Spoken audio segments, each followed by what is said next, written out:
Тұрсынәлі Айнабекұлы 1932 жылы бұрынғы оңтүстік Қазақстан облысы, қазіргі Түркістан облысы Сарыағаш ауданы Тасқұлақ ауыл советіне қарасты Қапланбек совхозында Сейдәлі Айнабек ақын деген кісінің отбасында дүниеге келді. Анасы Мырзахан қызы Жұмайым 1970 жылы 82 жасында дүниеден өтті. Ал әкесі Айнабек ауыл мектебінен алған мұсылманша шала сауаты болғанына қарамастан ерекше зерек, ұқпа құлақ, әншілік дарынымен оңтүстік өлкесіне әйгілі, өз уақытында әдебиетіміздің күнгейлік үлгісін негізін қалаған Сұлтан Қожаұлы Майлықожа ақынға ұнап, сүйікті шәкірттерінің бірі болып батасын алған екен. Оның баласы Жолбарыс ақынмен бірге жүріп, жиын тойларда әсерлі асқақ үнімен Майлықожаның терең философиялық ойға құрылған термелерімен қазақ халқының эпостық қисса дастандарын айтып, ел құрметіне бөленген жыршылардың бірі болған екен. Замандастарының айтуына қарағанда, Айнабек ақын Майлықожаның айтқан өлеңін естіткен соң, ертеңіне өзіне қайталап айтып беріп, ақынның алдына өткізіп алады екен. Үлкен жиын тойларда алуан түрлі әнге салып, өлең айтып, жыр жырлағанда, төрден есікке, есіктен төрге бірнеше рет жылжып барып, қайтадан орнына келіп отырғанын өзі сезбейді екен. Толқу толғанысы мол, терең сазды әуені мен шабытты айтқыштығына қызыққан жұртшылықтың іргеден сығалап тыңдаған кездегі қысымына шыдамай, алты қанат ақ үйдің шаңырағы ортасына түсіп қала бергендіктен, өлеңді кең дала, ашық аспанның аясында айтқызған жиындарды көрген Мәжен Ақсақал, Түйме, Қанай, Егізбай, Әбдіқайым ақсақалдар жыр қылып айтып отыратын.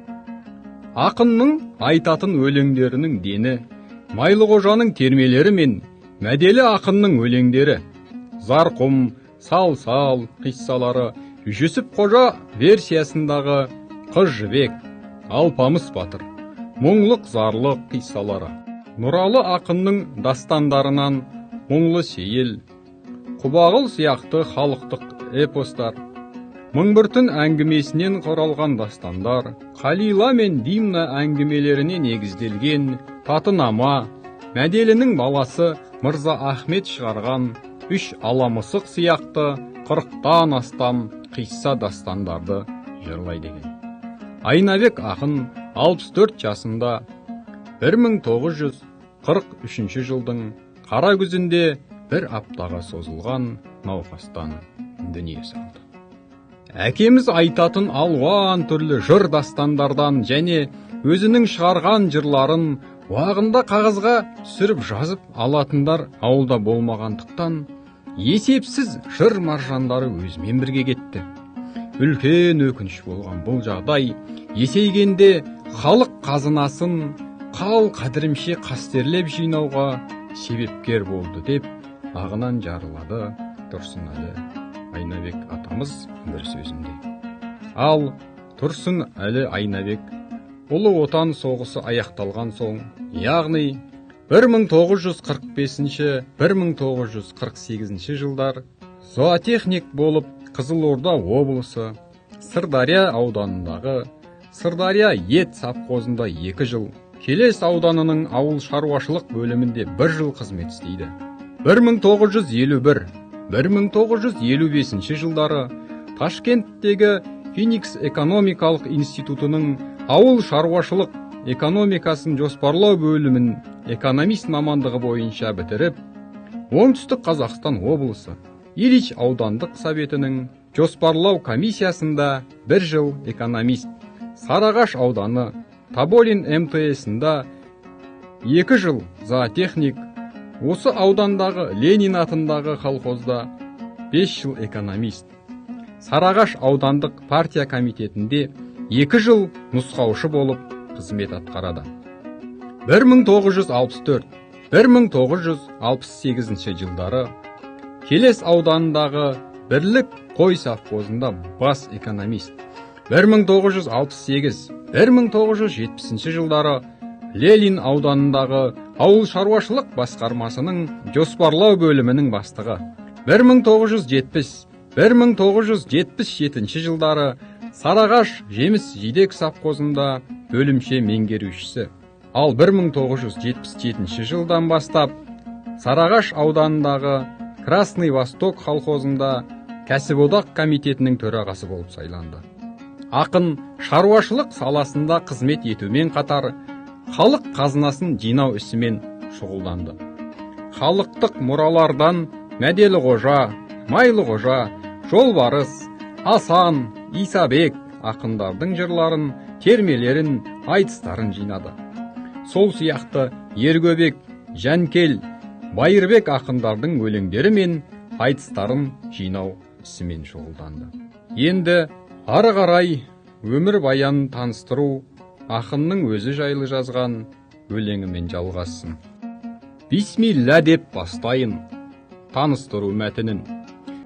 Айнабек ақын ұлымын, тұрсын әлі есімім. Майлы Қожа шәкірті, жыршы екен әкем, ашық үн.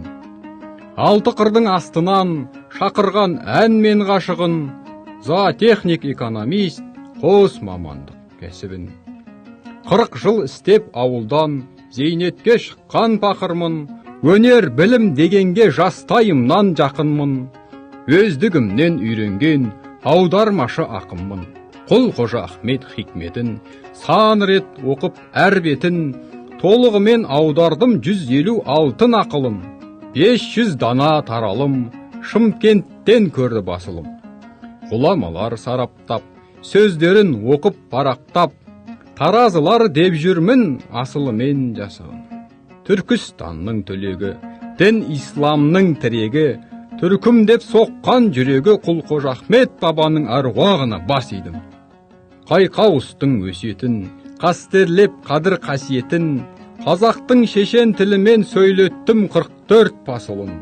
Қабуснама бұл күнде, әдеп инабаттылық дейтін оқу құралдың құрап отыр басымын. Қазақша тұңғыш аудардым, діни фәлсафалық бақытқа жету әліппесі Ғазалидің насырын. Әзіреті Әлішер, әр сөзін дүр жауһар дер, сол жауһарлар тізбегі бізге де еді тың жасырын. Ұлы дана ойшылдың өлең сөзбен өсиетін кітап етіп шығару ауыл жылына болды шашуым. Шежіре дастан сейтнама, өлеңде асқар асуым, жеті атаға 74 атаны қосып жырлауға 20 жылы кетіпті 20-шы ғасырдың. Омар Хайам, Науаи, Әбдірахман Жәмидің тәржімалап қойғанмын сөзінің небір әсілін. Демеушісі табылса күтуде баспа басымын.